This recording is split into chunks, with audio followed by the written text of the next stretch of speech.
That's recording. All right.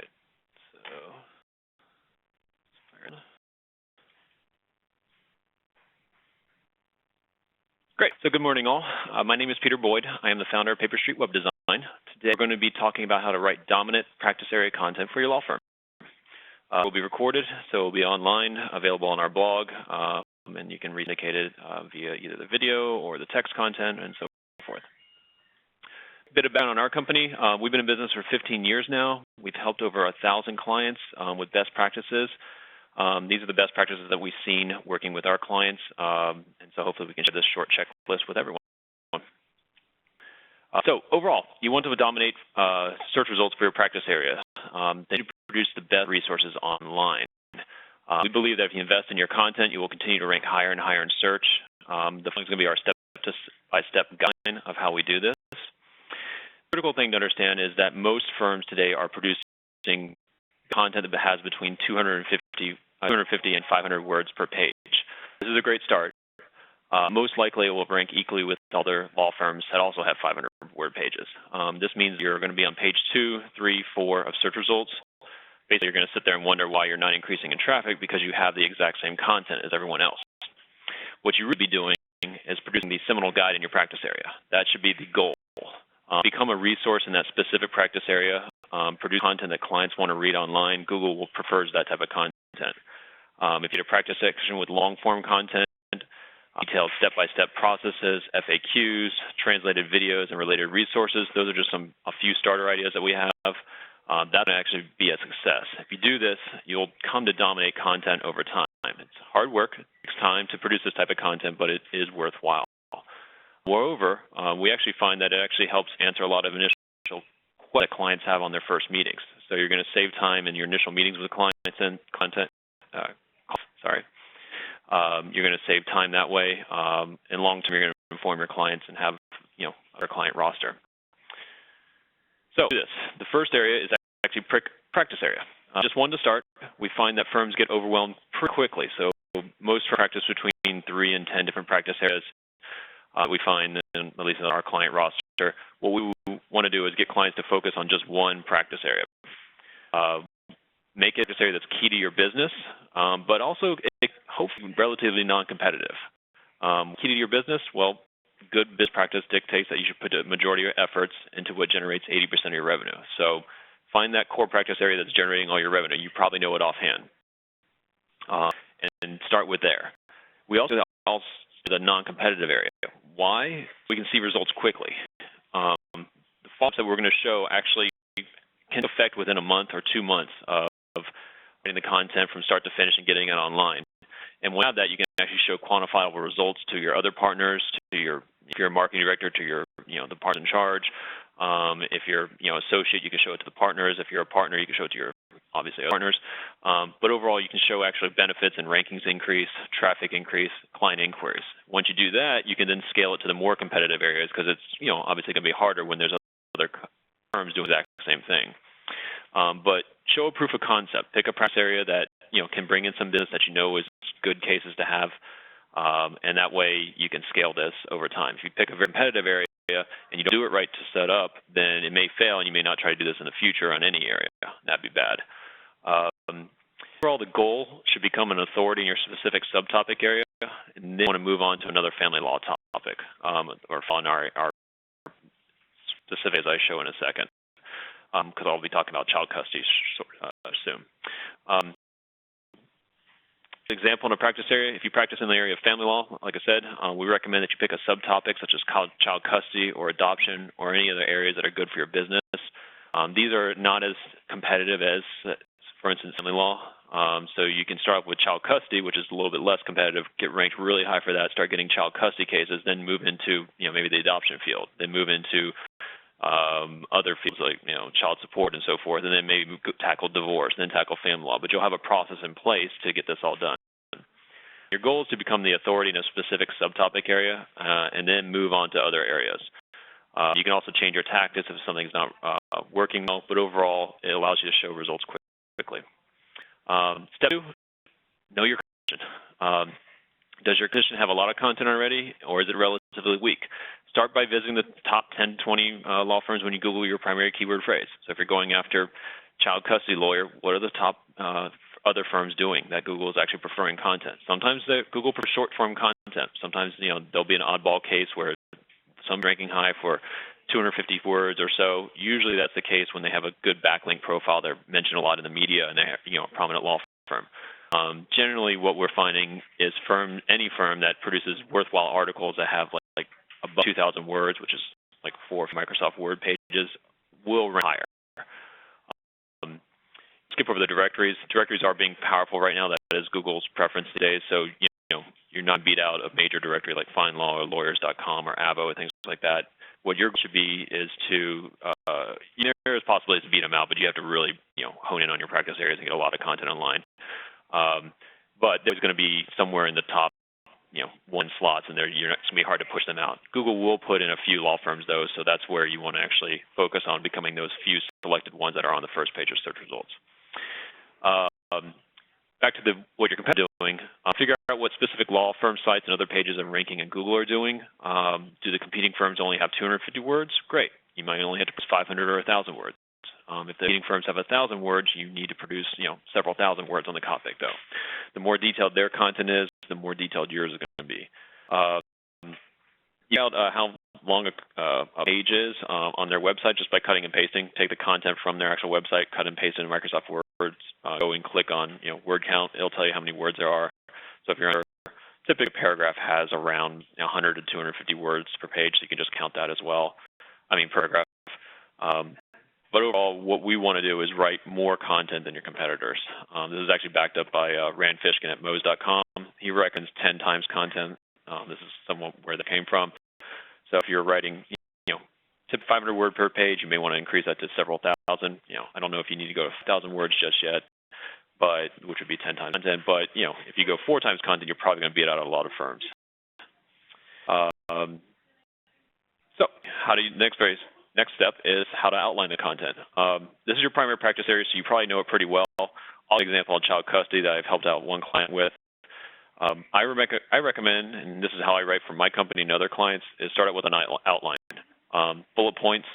It helps focus your thoughts. Write your main headline for the page. Write your 5 to 10 subheadings, then sub-bullet points under that. You can specifically include overview, questions, how-to, processes, case studies, other topics, subtopics. Get that outline done, then I actually start writing 1-2 paragraphs per bullet point. I just go down the page. Sometimes I skip around. About this is all those bullet points become headlines, and they become subheads, and they can become the H1 and H2s on the page with keywords in them, and it helps with the readability and organization. No one's going to read a 2,000-word article on your website, but if you break it up into subsections and scannable areas, they are going to read those headlines, and if something interesting, they're going to, of course, read that section. An example of this is the child custody page. So this is kind of a quick outline I did. Child custody in Florida. Headline would be child custody. How does it work in Florida? Then I'd have a few paragraphs on that. Then I'd have a few paragraphs on the overview of it. How does the process work? What to expect? Realistic outcomes. Obviously, you don't want to run afoul of any bar jurisdiction rules, but you can realistically expect and tell clients what type of outcomes are going to come out of this. Do it on past cases and so forth, or just your statistics. You want to go laws of child custody, the welfare of child, parental rights, wishes of the child, court's discretion. These are all individual paragraphs you could write on that. If you write more than several paragraphs, you might actually want to turn it into a detailed subpage of its own. You could have an intro paragraph and say, want to learn more? Click here, and it goes to a very specific page. Do that if it's a very hot topic area that you really want to rank high for. So if it's visitation and custody, for instance, you'll look into a page that's just about visitation and custody. Awesome. That's going to rank high on its own. But this is a very detailed outline. This would easily get anyone to 2,000 words. I actually wrote about 2,000 words in about 2 hours of work on this topic area. It took me about 20, 25 minutes to come up with this outline, and about an hour and a half to start reaching and kick out all the content. And then of course, through an editing process, so that took longer. You frequently ask questions over there, related articles. You don't want to link to related firms, but you can link to government resources, other topic areas, and so forth, things that are non-competitive. 4, now that you outline, there are 2 ways you can attack your main pages of the content. I recommend going with a single longer page, actually. That's all information. We're finding that those are becoming the seminal resource online, and Google's preferring those. So if you write 2,000 words, there is a theory you can split that up into 400, 500 word pages, and if they're on specific subtopics, those subtopics could rank high. But what we're also is if you combine them into one longer page, long page form content, even if it's a little bit longer to read, people preferring it, and Google is definitely preferring it in the search results. It's all one area, so it's easy to scan down.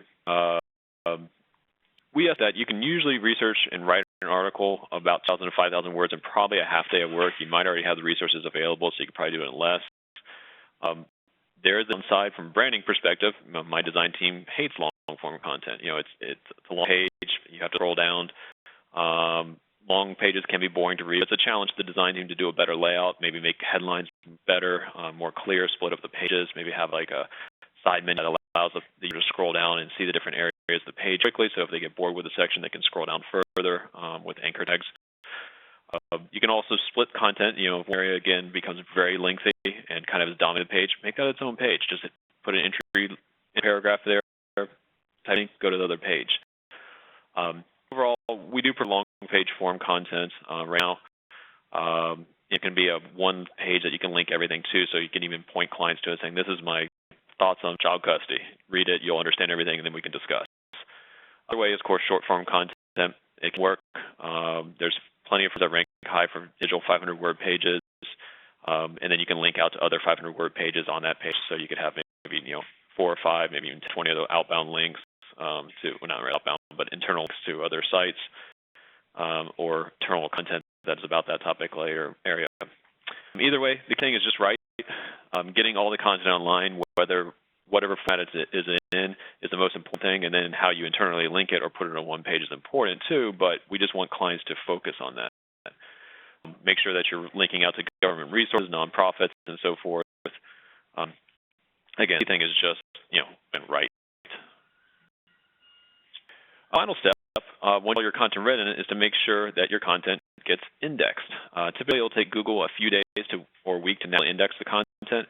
You can make this indexing faster by logging into your actual Google Webmaster Tools account. We have access to that, of course. We can do it for you. You just actually put in your URL, submit, Google indexes it.